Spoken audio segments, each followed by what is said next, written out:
안녕하세요. 심리학자 이따입니다. 오늘은 나르시시스트 부모의 6가지 특징에 대해서 같이 얘기해 보도록 하겠습니다. 요거 6가지 특징 들으시면서 내가 나르시시스트적인 부모인가를 생각해 보실 수도 있고, 아니면 우리 부모가 나르시시스트일 수도 있겠구나, 이런 생각을 해보실 수 있을 것 같아요. 그러면 이야기 나눠볼게요. 첫 번째, 관심과 인정에 대한 지나친 요구를 합니다. 나르시시스트다라는 거는 결국에는 자기애성 성격 장애라는 거거든요. 그래서 DSM-5에 자기애성 성격 장애 그 기준들이 있어요. 그 9개 기준이 이렇게 쭉 나와 있고, 그 중에 5개 이상이면 이제 자기애성 성격 장애일 수 있다라는 이제 진단을 내리게 되는데, 첫 번째 문항이 이겁니다. 자신의 중요성에 대한 과대한 느낌을 가지고 있다. 뭔가 내 중요성이 되게 부풀려진 거죠. 그거를 너가 칭송해 라는 그런 반응들이 계속 나오는 거죠. 그리고 4번 문항에 이런 문항이 있어요. 과도한 숭배를 요구한다. 그렇기 때문에 자녀를 포함해서 다른 사람들한테 이런 지속적인 감탄과 인정과 승인과 관심을 끊임없이 요구합니다. 마르지 않는 샘처럼. 그러니까 그 이유는 뭐냐면요. 사실은 이 나르시시스트 부모의 마음의 깊은 심연에는 무가치감과 열등감이 강하게 자리 잡고 있기 때문이에요. 우리가 생각해 봤을 때 이제 이분들이 굉장히 막 당당해 보이고 그렇지만은 끊임없이 뭔가를 요구한다라는 건 사실은 그게 나한테 되게 부족하다라는 의미거든요. 그러니까 사실 내 안에 굉장히 단단한 자존감이 있으면 누군가의 승인을 그렇게 계속 받을 필요는 없어요. 이미 내가 알고 있기 때문에. 근데 끊임없이 그걸 요한다는 건 그걸로 인해서 계속 채워줘야 된다라는 거예요. 내가 괜찮다라는 느낌을. 왜냐면 사실 난 괜찮지 않다라고 무의식적으로는 느끼고 있기 때문에. 그래서 이런 이제 심리적인 구조가 있다라는 것을 이해하시면은 좋습니다. 그래서 이제 부모님들이 일반적으로 자녀에게 응당해줘야 되는 의식주와 같은 것들에서도 끊임없이 어떤 감사를 이제 요구하는 거죠. 내가 너를 위해서 이렇게 열심히 일하고 다른 부모들은 이렇게 먹여주는 줄 아니? 이런 식으로 해서 계속 거기에 대한 감사함을 느끼도록 강요하는 부분이 있습니다. 두 번째, 정서적 방임과 학대인데요. 나르시시스트 부모가 통제는 굉장히 많이 하는데 정서적인 부분에 있어서는 방임 방치를 하시는 경우가 많이 있어요. 왜냐면 크게 궁금해하지 않는 부분이기 때문인데요. 아이가 오늘 학교에서 어땠는지, 어떤 마음이었는지, 힘든 건 없었는지, 즐거운 건 없었는지, 뭘 원하는지 이런 것들에 대해서 물어보지 않으십니다. 심지어 힘든 일을 당했을 때조차 알고 있음에도 불구하고 그거에 대해서 그냥 이렇게 입을 닫아버리신다거나 별거 아닌 걸로 치부해 버리는 경우도 이제 많이 계시죠. 반면에 이제 아이의 어떤 성취라든지 부모가 기대하는 부모의 욕구에 관련된 부분에 있어서는 굉장히 관심을 많이 가지세요.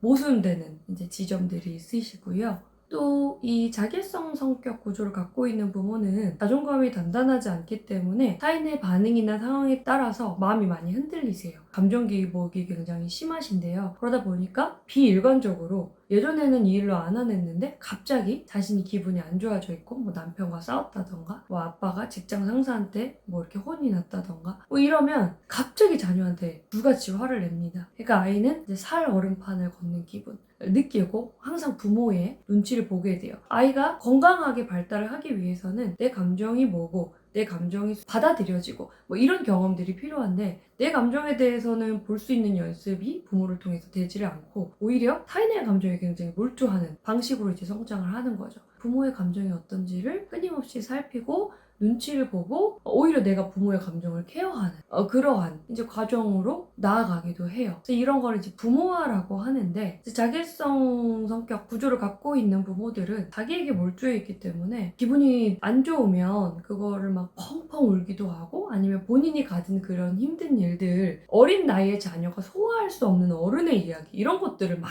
얘기를 하기도 하세요. 그러면 아이가 오히려 이런 부모의 감정이나 이런 것들을 케어하게 되는 거죠. 이런 걸 이제 부모화라고 하는데요. 세 번째는 공감 부족입니다. 이 DSM-5의 7번 문항에 감정이입의 결여라는 이제 이야기가 서술되어 있어요. 타인의 느낌이나 요구를 인식하거나 확인하지 않으려고 한다라고 이제 적혀 있는데요. 타인의 마음이 어떤지를 확인하고 알려고 하고 느끼고 이런 부분에 어려움이 실제로 있으십니다. 온통 자기의 마음, 자기의 감정, 자기의 욕구에 초점이 맞춰져 계세요. 그러다 보니까 자녀가 어떤 힘든 일이 있었는지, 마음 상태가 어떤지 이런 거에 대해서 별로 궁금해하지 않고요. 실제로 듣더라도 별거 아닌 걸로 치부해 버리거나 오히려 얘기를 듣다가 자기 얘기로 이제 전환해서 내가 얼마나 힘들었는지 아니, 그거에 비하면 너 그거는 별거 아니다는 식으로 갑자기 이야기가 확 자기 얘기로 이렇게 넘어가는 경우도 많이 계세요.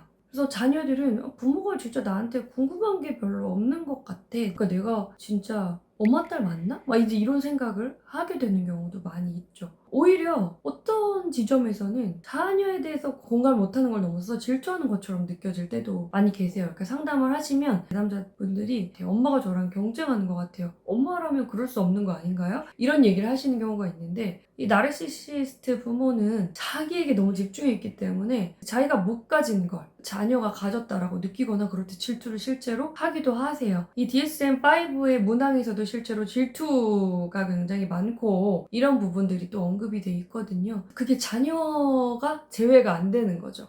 이런 부분들이 있다라는 거. 네 번째, 경계의 결여입니다. 나르시시스트 부모는 자녀를 어떤 독립된 개체라고 인식하기보다는 자기의 확장물로 지각을 하는 경우가 많아요. 그러다 보니까 통제가 굉장히 많이 들어가는 거죠.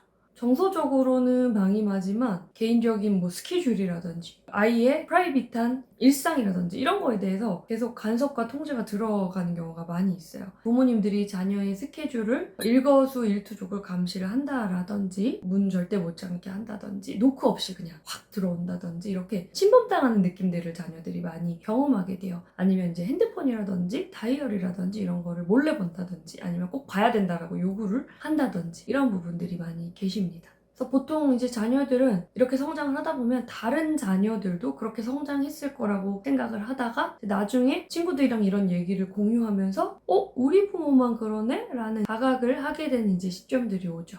그래서 이거를 들으시는 부모 중에 자녀 제 소유 아닌가요? 이렇게 생각하시는 분도 있을 수 있어요. 연인이든 자녀든 다 자신의 소유물은 없어요. 나와 다른 남이고 개인이 가진 자기만의 고유한 그 공간은 누구든지 존중을 해야 되는 겁니다. 그게 자녀든 애인이든 누구든 간에요. 다섯 번째, 가치의 조건화인데요. 사실 모든 인간은 조건 없이 가치 있는 존재로 수용되기를 바라죠. 그러니까 무조건적인 수용을 바라는데 조건적으로 사랑을 주고 가치를 부여해주는 부분들이 많이 있어요. 그 이유는 방금 전에 말씀드렸다시피 자녀를 자기의 확장된 개념으로 인지를 하기 때문에 자기의 자존감을 채워줄 수단처럼 자기도 모르게 인식을 하는 거죠. 자녀가 내 자존감을 높여줄 때는 너무 대단해, 우리 땡땡이 천재야, 너무 잘했어 라고 하지만 자기 기대에 못 미칠 때는 이제 혀를 끌끌 차면서 정서적인 학대를 하기도 하고 비하하는 발언을 하기도 하고 굉장히 차가운 냉정한 눈빛을 보내기도 하고 그러시는 거죠.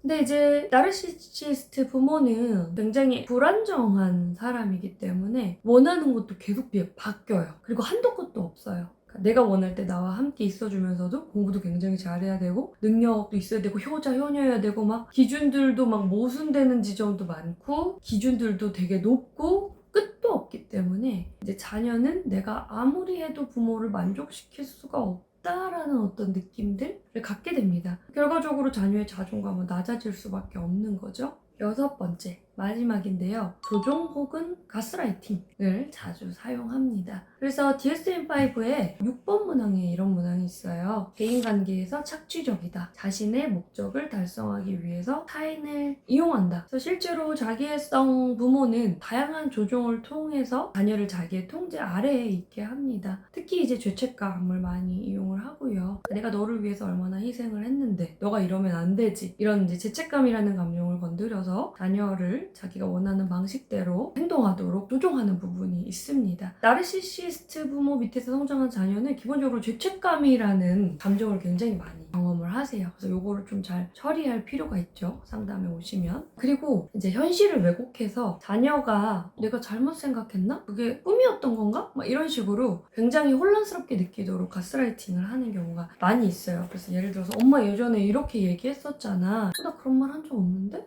너 왜 그래? 이렇게 반응을 해서 계속 내 지각의 혼란감을 이제 야기하는 경우가 굉장히 많아요. 자녀의 어떤 생각이나 뭐 성격에 대해서 부모가 이렇게 규정을 하면서 실제로 나는 그런 애가 아닌데 자꾸 그런 애로 몰아가는 거죠. 너는 그런 생각하는 애잖아. 뭐, 너 이런 스타일이잖아. 너 이런 애잖아. 이렇게 자꾸 규정을 하는 겁니다. 자녀가 느끼기에는 나 그런 애 아닌데? 나 그런 생각 안 했는데? 듣다 보면 내가 그런 애인가? 라고 이제 생각을 하게 되는 거죠. 상담 실제로 진행해보면 이제 현실 판단에 있어서 조금 혼란스러워하는 부분들을 느끼게 돼요. 자, 그래서 우리가 6가지를 살펴봤는데요. 이러한 나르시시스트 부모 밑에서 성장한 자녀는 심리적 어려움을 가질 수밖에 없습니다. 일단은 내가 주로 관계한 주요한 그 대상, 부모가 굉장히 나를 조건적으로 사랑을 해줬고 이제 조종하고 방임하고 학대하고 이런 부분들이 있었기 때문에 이제 유기에 대한 두려움을 느끼게 돼요. 타인을 이제 신뢰하기가 어렵고요. 저 사람 날 버리지 않을까? 계속 이제 눈치 보고 신경 쓰고 이런 부분들이 있고요. 관계에 되게 예민해질 수밖에 없어요. 타인의 감정선이나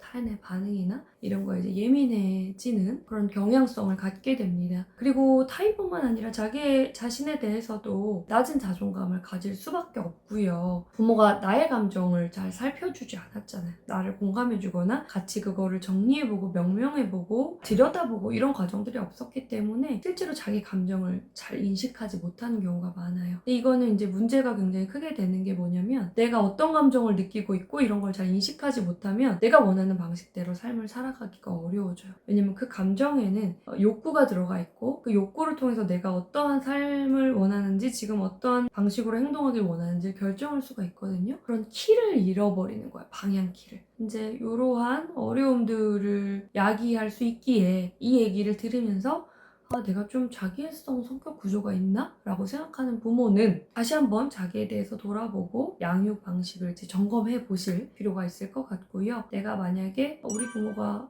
사실 나르시시스트 부모였구나 라고 느껴지시는 분들은 이제 이런 관련돼서 책도 많이 읽어보시고 필요하시다면 정신건강 전문가에게 이제 도움을 받아보시는 것이 좋다라고 이제 권유를 드리겠습니다. 네, 다음 영상에서는 나르시시스트 부모 경험으로부터 자유로워지고 건강하게 성장하기 위한 방법들을 좀 안내드리고자 합니다. 그러면 다음 영상에서 저희 만날게요.